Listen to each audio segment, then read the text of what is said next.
खुशी और आप सुन रहे हैं कहानी श्रेया और कबीर की। इस कहानी में क्या हुआ आइए जानते हैं। श्रेया ने जिस तरह से दिव्या की तरफ देखा उससे एक पल के लिए दिव्या डर गई थी कि कहीं ये लड़की अब मना न कर दे। कुछ पल की चुप्पी के बाद श्रेया ने गहरी सांस लेते हुए कहा, no ma'am, I am ready. इस वक्त ये फैसला उसे अपने लिए सही लग रहा था। पक्का? You promise me? Chopra family Raghav को लेकर आज शाम आ रहे हैं। उनके सामने फिर हमें शर्मिंदा तो नहीं करोगी ना? श्रेया ने ना में सिर हिलाते हुए एक फीकी सी स्माइल दी। I promise. उधर कबीर को उसके दादाजी अशोक कपूर ने अचानक से घर बुला लिया था। इस बात का अंदाजा कबीर को हो चुका था कि उसके दादाजी ने उसे इस तरह से क्यों बुलाया होगा।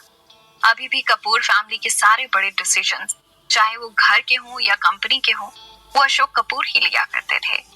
आज पहली बार पैर छूने पर अशोक कपूर ने कबीर के सिर पर हाथ नहीं रखा। उनके चेहरे से उनकी नाराजगी साफ झलक रही थी। कबीर ने अपनी माँ की तरफ देखा। उनके चेहरे पर कोई एक्सप्रेशन नहीं था। मुझे तुमसे ये उम्मीद नहीं थी कबीर। हमने तुम्हें ऐसे संस्कार तो नहीं दिए। मेरा गुरूर तोड़ दिया तुमने आज। अपने दादाजी की बात सुनकर कबीर का दिल टूट गया। वो अपने दादाजी के बहुत क्लोज था। आज तक उन्होंने कभी ऐसे मुंह मोड़ कर उससे बात नहीं की थी। उसका मन तो कर रहा था कि अभी सारी सच्चाई बता दे उनको कि ये सब उसकी खुद की माँ ने किया है उसके साथ। पर माँ को भी तो वो उतना ही चाहता था। कैसे वो अपनी माँ को सबकी नजरों में गिरा सकता था?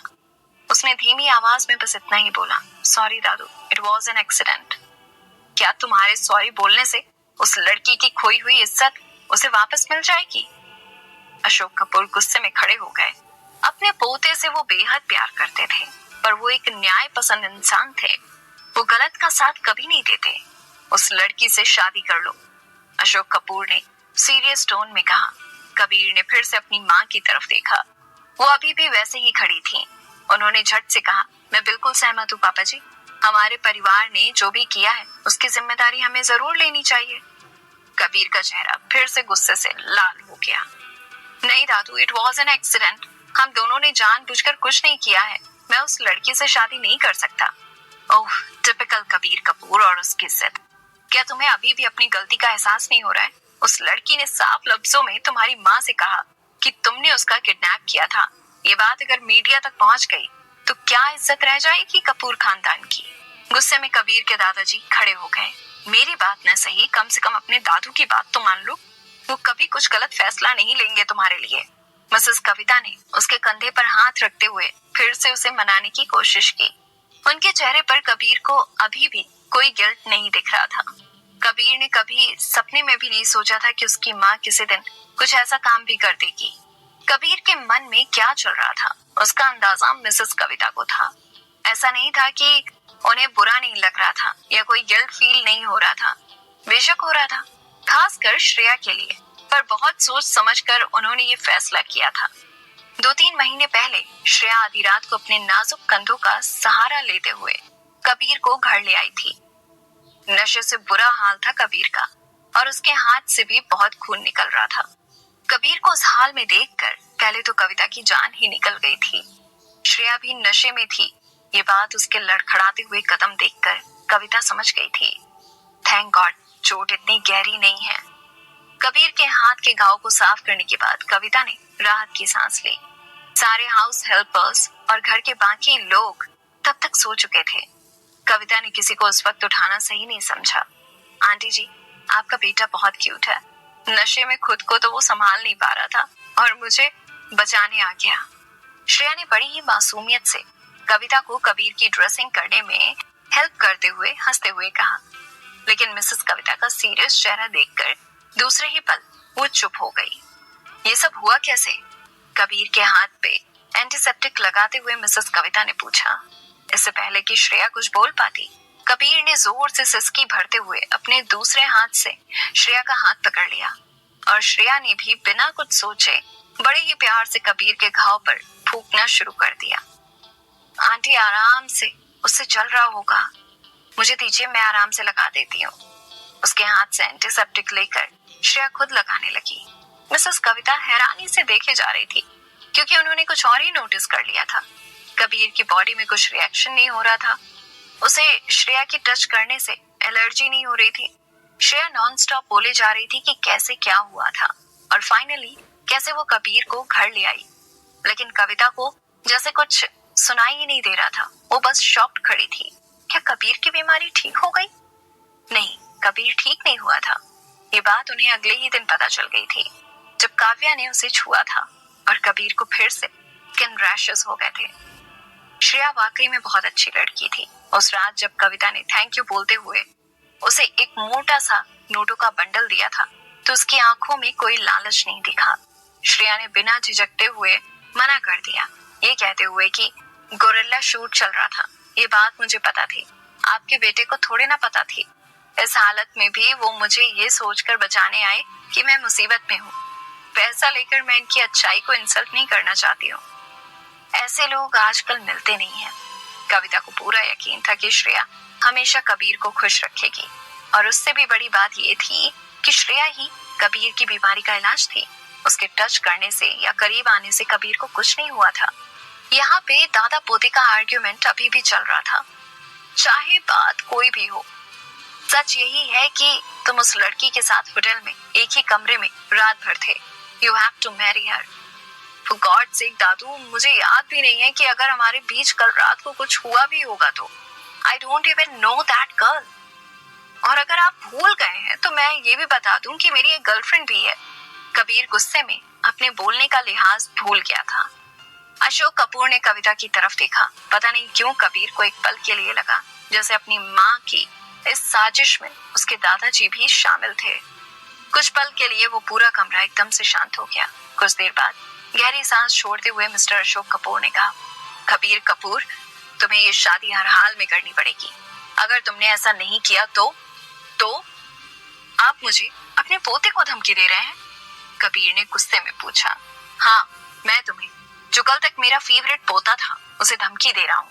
अगर तुमने एक हफ्ते के अंदर श्रेया से शादी नहीं की तो मैं अपनी सारी मेडिसिन लेना बंद कर दूंगा। सिर्फ वही नहीं, हर वो चीज करूंगा मैं जो एक हार्ट पेशेंट को नहीं करनी चाहिए। इतने सीरियस माहौल में भी कबीर को हंसी आ गई। अपने दादाजी को इतना ज्यादा ड्रामा करते हुए देखकर हंस लो, बट मैं मजाक नहीं कर रहा हूँ। मुझे पता है कि तुम लोग अब बड़े हो चुके हो। पंख निकल आए हैं तुम तीनों भाइयों के। 2 तो पहले ही हाथ से निकल चुके थे। एक आखिरी उम्मीद तुम ही से थी, पर आज तुमने भी मेरा दिल तोड़ दिया। कहते कहते उनकी आंखें नम हो गई थी। वो जाकर अपने फेवरेट कॉर्नर की फेवरेट चेयर पर बैठ गए। एक जाकर विदेश में बस गया है, एक सुपरस्टार बन गया है। उनको लगा वो लोग आसमान में पहुंच गए। जमीन से जुड़े रहने की अब उन्हें कोई जरूरत नहीं है। अपने दादाजी का मायूस चेहरा देखकर कबीर को बहुत बुरा लग रहा था। लेकिन तुम ऐसे नहीं थे कबीर। हमेशा से ही तुम समझदार और सुलझे हुए थे। आखिर तुम भी अपने भाइयों की तरह ही बन गए। ठीक है बेटा, करो, तुम्हें जो मर्जी करनी है, पर मैं अशोक कपूर अभी इसी क्षण ये प्रण लेता हूँ कि जब तक तुम्हें शादी के लिए हाँ नहीं कहोगे, मैं अन्न का एक दाना अपने मुंह में नहीं लूंगा और ना ही एक बूंद पानी पीऊंगा। व्हाट रबिश दादू, आप ऐसा कुछ नहीं करेंगे। लेकिन कबीर को अच्छे से पता था कि उसके दादाजी कितने जिद्दी थे। यहाँ सिंघानिया हाउस में अपनी सौतेली माँ के एक्स्ट्रा लाड़ प्यार से श्रेया का दम घुट रहा था। उसका शक और भी गहरा होता जा रहा था कि पक्का कोई ना कोई बात जरूर होगी। ये औरत ऐसे बाल्टी भर भर के मक्खन लगाए जा रही थी।